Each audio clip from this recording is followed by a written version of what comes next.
ছাত্ৰ-ছাত্ৰীসকল মই মৌচুমী তোমালোক সকলোকে জনাক মৌচুমী ইকো ক্লাছলৈ স্বাগতম জনাইছোঁ। আজিৰ ভিডিঅ'টোত আমি আলোচনা কৰিম হাই ছেকেণ্ডেৰী ছেকেণ্ড ইয়াৰ ইকনমিক্সৰ 2025ৰ ফাইনেল এক্সামিনেশ্যনৰ কাৰণে কিছুমান ইম্পৰ্টেণ্ট কুৱেশ্যন তোমালোকৰ লগত আলোচনা কৰিম। মই আশা কৰোঁ আজিৰ ভিডিঅ'টোৱে তোমালোকক যথেষ্টখিনি সহায় কৰিব আৰু আমি হাই ছেকেণ্ডেৰী ছেকেণ্ড ইয়াৰ ইকনমিক্সৰ এটা ছিৰিজ ষ্টাৰ্ট কৰিম, যোনটো ছিৰিজত আমি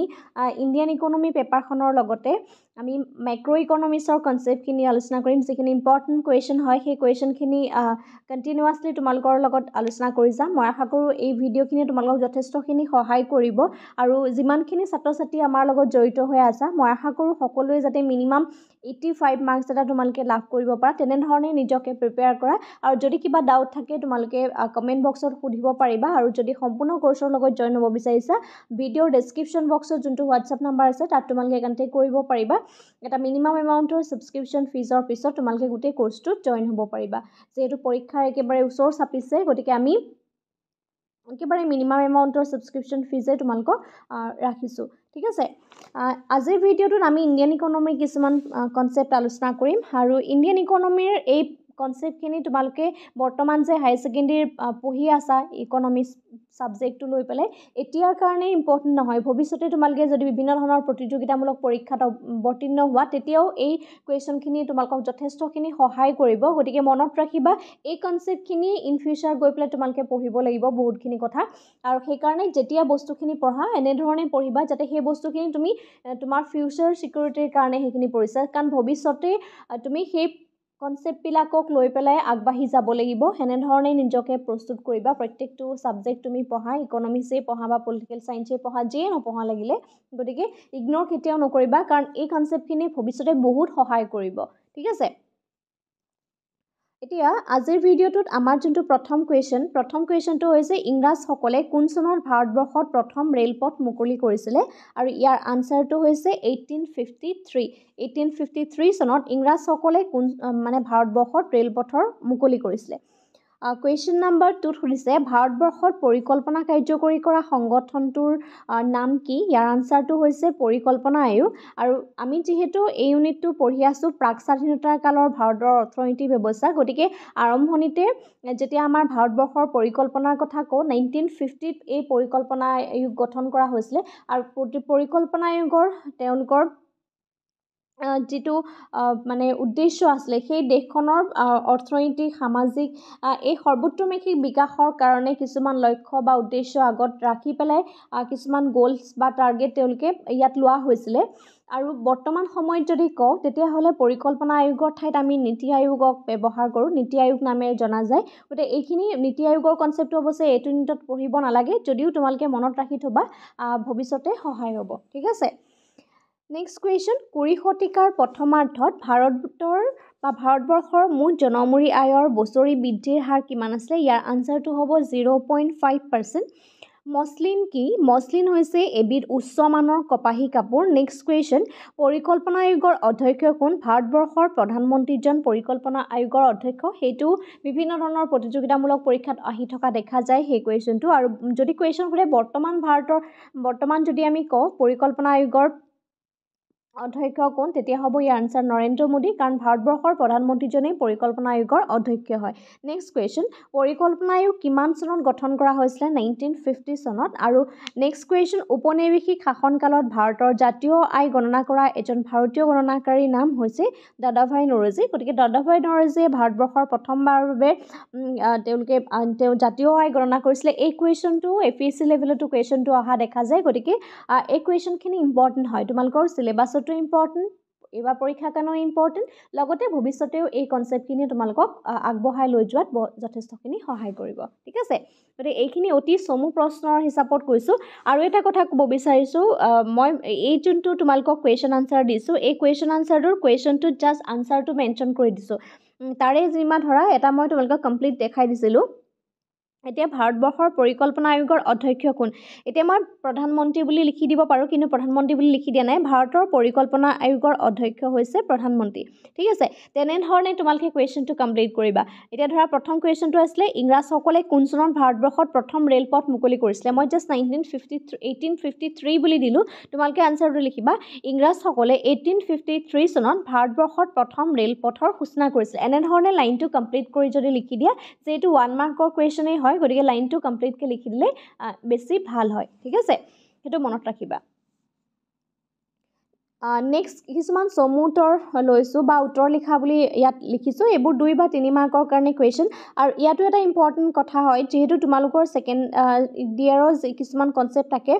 যদি কুৱেশ্যনটো তোমালোকৰ উল্লেখ কৰা বুলি থাকে ঠিক আছে কিছুবা এটা কনচেপ্ট তোমালোকৰ উল্লেখ কৰা বুলি থাকিলে তোমালোকে জাষ্ট সেই পইণ্টকেইটা মেনশ্যন কৰি দিলে হয় যদি কুৱেশ্যনত আলোচনা কৰা বুলি দিয়ে তেতিয়া কিন্তু সেই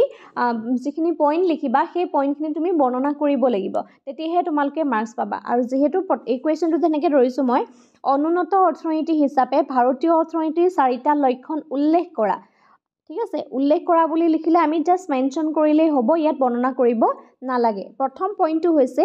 দুৰ্বল অৰ্থনৈতিক আৰু সামাজিক আন্তঃগাঁথনি এতিয়া দুৰ্বল অৰ্থনৈতিক আৰু সামাজিক আন্তঃগাঁথনি হিচাপে যেতিয়া আমি যিহেতু পঢ়ি আছোঁ প্ৰাক স্বাধীনতাৰ কালৰ ভাৰতীয় অৰ্থনীতি গতিকে প্ৰাক স্বাধীনতা কালৰ ভাৰতীয় অৰ্থনীতিৰ এটা প্ৰধান মানে অনুন্নত হোৱাৰ প্ৰধান এটা কাৰণ আছিলে যে দুৰ্বল অৰ্থনৈতিক আৰু সামাজিক আন্তঃগাঁথনি এতিয়া অৰ্থনৈতিক আন্তঃগাঁথনি বুলি ক'লে বুজোঁ যে ৰাস্তা ঘাট দলং বেংক যাতায়াত ব্যৱস্থা এই যিখিনি কনচেপ্ট থাকে এইখিনি আচলতে অৰ্থনৈতিক আন্তঃগাঁথনিৰ ভিতৰত অন্তৰ্ভুক্ত হৈ থাকে গতিকে ইয়াৰ মানে এটা বহল অৰ্থত এইখিনি ইনক্লুড হয় আৰু যদি আমি সামাজিক আন্তঃগাঁথনি বুলি কওঁ শিক্ষা খণ্ড স্বাস্থ্য খণ্ড এইখিনি হৈছে সামাজিক আন্তঃগাঁথনি আৰু অনুন্নত অৰ্থনীতি হিচাপে যদি ভাৰতবৰ্ষক কোৱা হয় তেতিয়াহ'লে অৰ্থনীতি আৰু সামাজিক আন্তঃগাঁথনিটো দুৰ্বল আছিলে নেক্সট কুৱেশ্যনটো হৈছে নিম্ন জনমূৰি আয় এতিয়া চোৱা নিম্ন জনমূৰি আয় যদি ধৰি লৈছোঁ এটা পৰিয়াল আছে সেই পৰিয়ালটোৰ যোনটো তেওঁলোকৰ মুৰব্বী হয় বা তেওঁলোকৰ যোনজন মুৰব্বী তেওঁলোকেইটো বৰ্তমান ইনকাম আৰ্ণ কৰিব আৰু বহুতখিনি ব্যক্তি আছে বা তেওঁ যিখিনি মানে সন্তান আছে তেওঁলোকে ধৰা পঢ়ি আছে গতিকে এজনেই মুৰব্বী গতিকে সেই মুৰব্বীজনে যদি তেওঁ কমকৈ আয় আহৰণ কৰে তেতিয়াহ'লে তেওঁলোকৰ জানো জীৱন ধাৰণৰ মানদণ্ড উন্নত হ'ব তেওঁলোকে যেনেধৰণে এটা উন্নত মানদণ্ডৰ জীৱন নিৰ্বাহ কৰিব লাগে তেনেকৈ জানো কৰিব পাৰিব নিশ্চয় নোৱাৰে হয়নে গতিকে নিম্ন জনমূৰি আয়ো আচলতে অনুন্নত অৰ্থনীতিৰ এটা প্ৰধান মানে আমি লক্ষণ হিচাপে ক'ব পাৰোঁ কাৰণ জনমূৰি আয় নিম্ন হোৱা মানে তেওঁলোকৰ জীৱন ধাৰণৰ মানদণ্ডও কি হৈ যায় নিম্ন হৈ যায় ঠিক আছে পইণ্ট নম্বৰ 3টোত মেনশ্যন কৰিব লাগিব নিম্ন ঔদ্যোগিক উন্নয়ন এতিয়া চোৱা ঔদ্যোগিক উন্নয়নে এখন দেশৰ অৰ্থনীতিত বহুতখিনি ভূমিকা গ্ৰহণ কৰে কাৰণ আমি যদি ঔদ্যোগিক উন্নয়নৰ কথা কওঁ এখন দেশত বহুত বা আমাৰ ভাৰততে কওঁ বহুত কিছুমান কেঁচা সামগ্ৰী আছে ঠিক আছে সেই কেঁচা সামগ্ৰীসমূহ সম্পূৰ্ণৰূপে তাক যদি আমি ফুল ইউটিলাইজেশ্যন কৰিব পাৰোঁ সম্পূৰ্ণৰূপে তাক ব্যৱহাৰযোগ্য যদি আমি কৰিবলৈ যাওঁ তেতিয়াহ'লে আমাক ঔদ্যোগিক খণ্ড লাগিবই হয়নে সেই ঔদ্যোগিক খণ্ডৰ যদি অবিহনে তেতিয়াহ'লে কেতিয়াও এখন দেশৰ কৃষি খণ্ডই হওক বা ঔদ্যোগিক খণ্ডই হওক ডেভেলপ কেতিয়াও হ'ব নোৱাৰে ঠিক আছে গতিকে ঔদ্যোগিক খণ্ডৰ বিকাশ হ'বই লাগিব গতিকে নিম্ন ঔদ্যোগিক উন্নয়নো ভাৰতীয় অৰ্থনীতিৰ অনুন্নতৰ অৰ্থনীতি হিচাপে তাৰ এটা প্ৰধান লক্ষণ হিচাপে আমি দেখা দিয়ে দেখোঁ নেক্সটটো হৈছে বৰ্ধিত জনসংখ্যা আৰু দৰিদ্ৰতা এতিয়া বৰ্ধিত জনসংখ্যাটো এটা আচলতে বহুত ডাঙৰ এটা সমস্যা বুলি কওঁ কাৰণ বৰ্ধিত জনসংখ্যাই এফালে মানুহৰ দৰিদ্ৰতাক ফালে লৈ যায় কাৰণ বৰ্ধিত জনসংখ্যা হোৱাৰ লগে লগে মানুহে কৰ্মসংস্থাপনৰ সুবিধা নাপায় হয়নে নহয় বিভিন্ন ধৰণৰ খাদ্য বাসস্থানৰ পৰা আদি কৰি বিভিন্ন ধৰণৰ সমস্যাৰ সৃষ্টি হয় এতিয়া কৃষিভূমি লাহে লাহে কমি আহিছে তাৰপিছতে যদি আমি কওঁ বৰ্ধিত জনসংখ্যাৰ কাৰণে নিম্ন জনমূৰি আয় হৈছে নিম্ন জনমূৰি আয় হোৱাৰ কাৰণে মানুহৰ মানে জীৱন ধাৰণৰ মানদণ্ড নিম্ন হৈছে লাহে লাহে এই গোটেই কনচেপ্টখিনি দৰিদ্ৰতাৰ ফালেদি গৈ আছে ঠিক আছে আৰু এইখিনি হৈছে আমাৰ ভাৰতৰ যদি অৰ্থনীতিখনত অনুন্নত অৰ্থনীতি বুলি যদি কওঁ এইখিনি পইণ্টছে আমি দেখিবলৈ পাওঁ ঠিক আছে ইয়াত জাষ্ট মেনশ্যন কৰা হৈছে তোমালোকে যদি পৰীক্ষাত আলোচনা কৰিবলৈ দিয়ে তেতিয়া কিন্তু এইখিনি আলোচনা কৰিব লাগিব এক্সপ্লেইন কৰি দিব লাগিব কনচেপ্টখিনি ঠিক আছে নেক্সট পইণ্টটো ব্ৰিটিছৰ শাসনকালত কৃষিৰ বাণিজ্যৰ দুটা প্ৰভাৱ উল্লেখ কৰা মানে কৃষিৰ ক্ষেত্ৰত কৃষি বাণিজ্যৰ ওপৰত কি প্ৰভাৱ পৰিছিলে প্ৰথম কথাটো বাণিজ্যিক ভিত্তিত কৃষিয়ে কৃষকৰ অৱস্থাৰ পৰিৱৰ্তন অনাৰ বিপৰীতে জমিনদাৰসকলৰহে শোষণৰ পথ মোকলাই দিছিলে এতিয়া প্ৰাক স্বাধীনতাৰ কালত যদি কওঁ তেতিয়াহ'লে ভাৰতবৰ্ষৰ প্ৰকৃত যোনসকল কৃষক আছিলে যিসকলে প্ৰকৃত মানে পথাৰত যোনজনে খেতি কৰে তেওঁ সিমানভাৱে তাৰ পৰা লাভৱান হোৱা নাছিলে তাৰ পৰিৱৰ্তে যিখিনি জমিদাৰ আছিলে তেওঁলোকে সেই কৃষকসকলক শোষণ কৰিছিলে গতিকে এইটো এটা ডাঙৰ এটা প্ৰভাৱ বুলি ক'ব পাৰোঁ আমি নেক্সট পইণ্টটো হৈছে জলসিঞ্চনৰ ওপৰত গুৰুত্ব দিয়া হৈছিল যদিও নলা নৰ্দমা বা কুঁৱা এইবিলাকৰ ওপৰত ইমান গুৰুত্ব দিয়া হোৱা নাছিলে আৰু যিহেতু সেইখিনি সময়ত সেউজ বিপ্লৱৰ সূচনা হোৱা নাছিলে ইমান ধৰণে গতিকে সেইখিনি সময়ত মেইন চ'ৰ্চবিলাক নলা নৰ্দমা কুঁৱা এইবিলাকৰ ওপৰতে আচলতে নিৰ্ভৰ কৰিবলগীয়া হৈছিলে ব্ৰিটিছৰ শাসনকালত যিহেতু 1960ৰ যিটো দশক আছিলে সেই দশকটোতে আচলতে সেউজ বিপ্লৱৰ সূচনা হৈছিলে ভাৰতবৰ্ষত ঠিক আছে স্বাধীনতাৰ পিছত সূচনা হৈছিলে গতিকে সেই ব্ৰিটিছৰ যিখিনি সময় আছিলে সেই সময়খিনিত আচলতে তেনেধৰণৰ নলা নাদ বা এইখিনি নিৰ্মাণৰ ওপৰত ব্ৰিটিছে ইমান গুৰুত্ব দিয়া নাছিলে সেইখিনিও আচলতে কৃষিখণ্ডৰ ক্ষেত্ৰত বা কৃষি বাণিজ্যিকৰণৰ ক্ষেত্ৰত এটা সমস্যা হিচাপে দেখা দিয়া হৈছিলে ঠিক আছে দুটা প্ৰভাৱ কৈছে আমি আৰু বহুতখিনি কনচেপ্ট লিখিব পাৰোঁ সেইখিনি সময়ত যিটো বজাৰ ব্যৱস্থা সেটা মানে বজাৰ ব্যৱস্থাও খুব ভাল নাছিলে যাৰ জৰিয়তে কৃষকসকলে তেওঁলোকৰ যিখিনি বস্তু তেওঁলোকে উৎপাদন কৰিছিলে সেই বস্তুখিনি ভালদৰে বিক্ৰী কৰিব পাৰে নেক্সট কুৱেশ্যনটো হৈছে ঔপনিৱেশিক শাসনকালত ব্ৰিটিছ চৰকাৰে ভাৰতবৰ্ষৰ আন্তঃগাঁথনি উন্নয়নৰ দুটা উদ্দেশ্য লিখা এতিয়া চোৱা ঔপনিৱেশিক শাসনকালত যদি আমি ভাৰতৰ অৰ্থনীতিৰ কথা কওঁ ব্ৰিটিছৰ অৱদান বুলি যদি কওঁ এটা পজিটিভ অৱদানত এইখিনি মেনশ্যন কৰা হৈছে প্ৰথম কথা যে ৰেল আৰু পথ উন্নয়নে অৰ্থনৈতিক আৰু সামাজিক বিকাশৰ কিছু নতুন সম্ভাৱনাৰ সৃষ্টি কৰিছিলে এইটো সঁচা কথা হয় যে ব্ৰিটিছৰ আমি বহুতখিনি তেওঁলোকৰ মানে নিগেটিভ পইণ্ট আছে নেতিবাচক দিশ আছে কিন্তু কিছুমান ইতিবাচক দিশো আমাক কিছুমান চাপ থৈ গ'ল নতুনত্বৰ যেনেকৈ ধৰা কৃষি মানে ধৰা ৰেলপথ আৰু পথ নিৰ্মাণৰ ক্ষেত্ৰত ৰেল আৰু পথ নিৰ্মাণৰ ক্ষেত্ৰত তেওঁলোকে কিছুমান নতুন নতুন আঁচনিত উলিয়ালে বা সেইখিনি ৰেলপথৰ সূচনা কৰিলে 1853 গতিকে এইটোও আচলতে ভাৰতবৰ্ষৰ এটা নতুনত্বৰ দিশত আগবঢ়াই লৈ গ'ল নেক্সট পইণ্টটো হৈছে ব্ৰিটিছৰ শাসনে ভাৰতীয় অৰ্থনীতিৰ পক্ষৰ বিনিময় প্ৰথাৰ ঠাইত মুদ্ৰাৰ বিনিময় প্ৰথাৰ ব্যৱস্থা কৰিছিলে এইটো এটা এডভান্টেজ হয় কাৰণ বিনিময়টো যেতিয়া মুদ্ৰাৰ মাধ্যমেৰে হয় তেতিয়াহ'লে কৃষকসকলে তেওঁলোকৰ উপযুক্ত মূল্য পালে অকল কৃষক বুলি নহয় প্ৰত্যেকজন ব্যক্তিয়ে তেওঁলোকে যিটো বস্তু উৎপাদন কৰে সেই উৎপাদনৰ বিনিময়ত তেওঁলোকে প্ৰকৃত মূল্য তেওঁলোকে লাভ কৰিব পৰা হ'ল নেক্সট কথাটো হৈছে ডাক আৰু তাৰ উন্নয়নৰ ওপৰত তেওঁলোকে জোৰ দিছিলে যাৰ জৰিয়তে দেশীয় আইন শৃংখলাৰ ওপৰত সুৰক্ষা দিয়া হৈছিলে গতিকে এইখিনি আমি অৰ্থনৈতিক আন্তঃগাঁথনিৰ ভিতৰত ইয়াত পৰে ইয়াৰ উপৰিও ব্ৰিটিছসকলে কিন্তু সামাজিক আন্তঃগাঁথনিৰ ক্ষেত্ৰতো বহুতখিনি কিছুমান কাম কৰিলে ইংৰাজী শিক্ষাৰ সম্প্ৰচাৰৰ ক্ষেত্ৰতেই হওক আৰু বিশেষকৈ মহিলাসকলৰ যিটো কাৰণে স্কুল যোৱাৰ যিটো ব্যৱস্থা সেইখিনি নতুন নতুন বিশ্ববিদ্যালয় স্থাপন কৰিলে হয়নে গতিকে ব্ৰিটিছৰ কিছুমান অৱদানো আছে যিখিনি অৱদান আমি কেতিয়াও নুই কৰিব নোৱাৰোঁ ঠিক আছে ইতিবাচক প্ৰভাৱো আছে আমি অকল নিগেটিভটো আলোচনা কৰিলে নহ'ব নিগেটিভটো বহুত বেছি আছে কিন্তু তাৰ ভিতৰতে আমি এই পজিটিভবিলাকৰ কথাও কেতিয়াবা আমি মেনশ্যন কৰিব লাগিব বা পৰীক্ষাত কেতিয়াবা পজিটিভ দিশটো তোমালোকক সুধিব পাৰে সেইকাৰণে কুৱেশ্যনটো মানে উল্লেখ কৰিলোঁ নেক্সট কুৱেশ্যন স্বাধীনতাৰ সময়ত ভাৰতবৰ্ষই সন্মুখীন হোৱা প্ৰত্যাহ্বানসমূহ উল্লেখ কৰা মানে কি সমস্যাৰ সন্মুখীন হৈছিলে এতিয়া চোৱা যেতিয়া স্বাধীনতা হৈছিলে 1947ত যেতিয়া স্বাধীন হ'ল ভাৰতবৰ্ষ তেতিয়া ভাৰতবৰ্ষখন দুটা ভাগত বিভাজ্য হৈ গ'ল এটা হৈছে ভাৰতবৰ্ষ আৰু অন্যটো অংশ হৈছে পাকিস্তান ঠিক আছে গতিকে এই যেতিয়া দেশ বিভাজন হ'ল বা স্বাধীনতাৰ সময় হ'ল তেতিয়া ভাৰতবৰ্ষৰ কাৰণে বহুত বেছি কিছুমান প্ৰত্যাহ্বানৰ দেখা দিছিলে প্ৰথম প্ৰত্যাহ্বান বুলি যদি কওঁ পাকিস্তানৰ পৰা অহা বৃহৎ সংখ্যক শৰণাৰ্থীক পুনৰ সংস্থাপন দিবৰ কাৰণে এইটো এটা ডাঙৰ প্ৰত্যাহ্বান আছিলে পাকিস্তানৰ পৰা বহুত বেছি শৰণাৰ্থী আহিছিলে গতিকে সেই শৰণাৰ্থীসকলকতো সংস্থাপন দিব লাগিব হয়নে সেইটো এটা প্ৰথম আমি যদি কওঁ তোমাৰ সমস্যা আছিলে নেক্সট পইণ্টটো হৈছে কপাহী বস্ত্ৰ আৰু মৰাপাট উদ্যোগৰ সন্মুখীন হোৱা যিখিনি কেঁচা সামগ্ৰীৰ যোগানৰ সমস্যা দেখা দিছিলে কাৰণ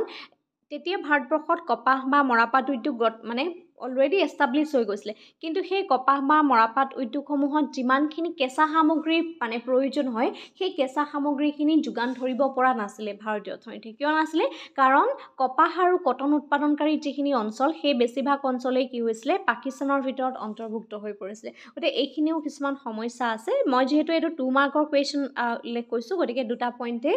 ইয়াত দিয়া হৈছে নেক্সট কুৱেশ্যনটো হৈছে 5 নম্বৰ কুৱেশ্যন